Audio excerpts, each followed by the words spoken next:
Seguindo aqui falando sobre esse tema, economia, o assunto agora é inflação. O Índice Nacional de Preços ao Consumidor Amplo, IPCA, que é a prévia da inflação oficial do país, registrou uma alta de 1,23% nos preços em fevereiro. Os dados foram divulgados hoje pelo IBGE. É a maior alta do IPCA, inclusive, para o mês de fevereiro desde 2016. O resultado também é maior do que o registrado em janeiro, que foi de 0,11% de aumento. No acumulado em 12 meses, o IPCA 15 tem alta de 4,96% contra 4,50% acumulados nos 12 meses imediatamente anteriores. Assim, o indicador continua acima da meta da inflação, que eu lembro aqui é de 4,5% de acordo com o Banco Central. Mas apesar do aumento, o resultado foi abaixo das projeções feitas pelos analistas do mercado financeiro, que esperavam inflação de 1,34% no mês. Entre os segmentos que puxaram a inflação em fevereiro estão a habitação, com aumento de 4,34%, influenciado principalmente pelo aumento da energia elétrica residencial e também taxas de água e esgoto. Além disso, o grupo de educação também teve uma alta expressiva de 4,78% agora em fevereiro. Dos 9 grupos pesquisados pelo IBGE, 7 tiveram aumento. Alimentação e bebidas, que é o principal que preocupa principalmente o governo federal, 0,61% em fevereiro. Lembrando que esse é o IPCA 15, então a prévia da inflação até a metade aqui do mês. A habitação, que a gente já detalhou. Artigos de residência também tiveram uma alta de 0,38%. Transportes com 0,44%, já impactado pelos combustíveis. Saúde e cuidados pessoais com 0,54% de alta. Despesas pessoais com 0,01%. E a educação, que a gente também detalhou aqui. Apenas os grupos de vestuário e comunicação tiveram redução nos preços, com queda de 0,06% em comunicação e de 0,08% em vestuário. Ou seja, Rafa, a preocupação do governo segue bastante latente. A notícia positiva, se a gente pensar que ainda ficou abaixo do que era a estimativa de alta do mercado, mas ainda assim é a pior alta para o mês de fevereiro desde 2016, e os alimentos e bebidas que mais preocupam seguiram essa tendência de alta. Há uma expectativa, por exemplo, com uma super safra, mas os reflexos ainda não são sentidos. Pois é, a gente tem que aguardar aí, né, o que será, mas as perspectivas não vêm trazendo um cenário muito animador, não é? À toa que a gente trouxe, inclusive, a economia como um dos itens, ou o item que lidera ali a justificativa para os dados ruins que o governo, por exemplo, apresenta aos olhos da população na pesquisa que foi divulgada hoje sobre a aprovação do governo e do presidente da República. Economia, segurança pública e saúde são os 3 fatores aí que mais preocupam os brasileiros e que fazem então com que essa avaliação do governo seja negativa. É isso, a gente sabe que a economia se apresenta como uma realidade. Só acompanhar o nosso chat que você vai ver o pessoal falando do preço do café, preço do ovo, preço da alimentação, entra combustível na conta quando se trata do diesel, que tem impacto indireto também, né? Porque é assim que os alimentos são transportados, tudo aquilo que a gente consome.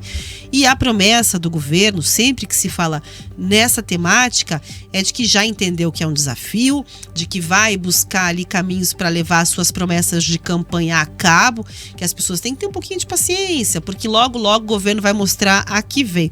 Só que tá meio complicado também encontrar em estoque essa tal paciência em relação a isso, porque o orçamento das pessoas não vem acompanhando esse ritmo de disparada de preços das coisas que a gente tem que consumir no dia a dia.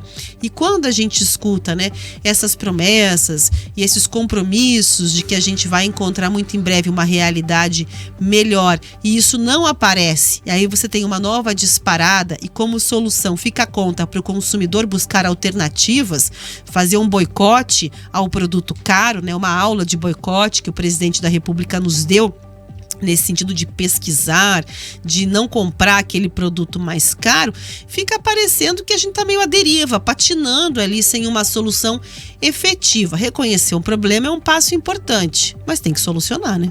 A gente tem uma memória curta, Rafa, mas se a gente olha para os últimos 10 anos, em diversos momentos a gente teve uma alta significativa da inflação de alimentos, em alguns casos deflação de alimentos, inclusive o próprio governo Lula 3 já teve deflação de alimentos, mas isso também vale para os combustíveis. A gente está aí com uma gasolina quase R$7, isso aconteceu já há poucos anos atrás, e aí o que isso comunica para nós, enquanto cidadãos que pagam impostos, é que o governo não tem tomado as medidas para atacar a raiz do problema.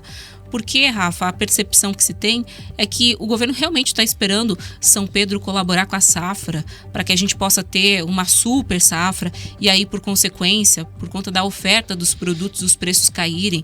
A gente está dependendo de um novo ciclo da carne para ter um preço mais favorável no supermercado.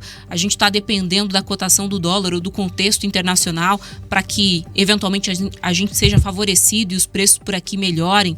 Então, é importante que a população sinta que o governo, de fato, está atacando o problema, que não está sendo mais um espectador, porque nós, muitas vezes, não temos esse controle, esse poder, para além do voto, de tomar as medidas que são cabíveis, que são importantes para a solução. Quem tem é o governo. A gente viu aqui várias dilações, né, sobre o que poderia ser feito, a preocupação inclusive do mercado de que algumas medidas mais extremas de intervenção fossem tomadas. E aí o governo foi lá a público dizer que contratou um estudo, que estava analisando quais medidas poderiam ser adotadas para resolver de fato o problema. Cadê o resultado desse estudo?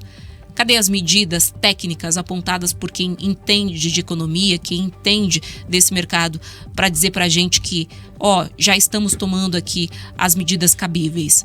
Isso não chegou. Então é importante que, de fato, o governo federal, o governo estadual, os governos municipais adotem medidas que demonstrem à população que há, sim, responsabilidade fiscal. Senão a gente vai vir aqui falar, a gente falou aqui do caso do Paraná, que é uma exceção, apesar desse dado, é um estado que tem responsabilidade fiscal, diferente do que a gente está vendo num contexto nacional, mas a gente vai vir aqui sempre falar sobre aumento de arrecadação, porque teve aumento de impostos, por exemplo, o ICMS nos combustíveis, vai impactar aqui na inflação, como a gente está vendo no IPCA 15, vai falar sobre aumento de despesas. E a inflação, por consequência, segue aumentando.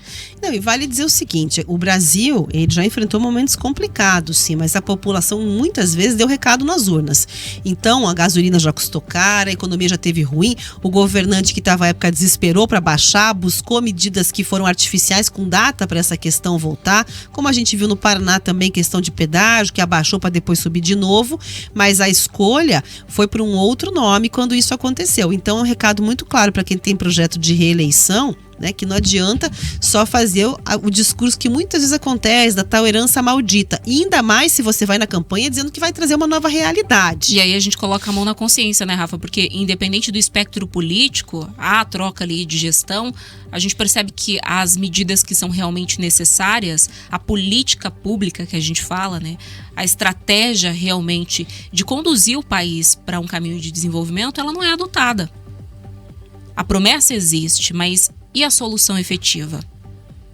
Pois é, estamos esperando aqui, né? Quem sabe? Dizem que até o final do ano. Tomara que a gente tenha dinheiro até lá, né? Para ficar segurando as pontas, conseguindo consumir o básico e pagar o básico para sobreviver no país.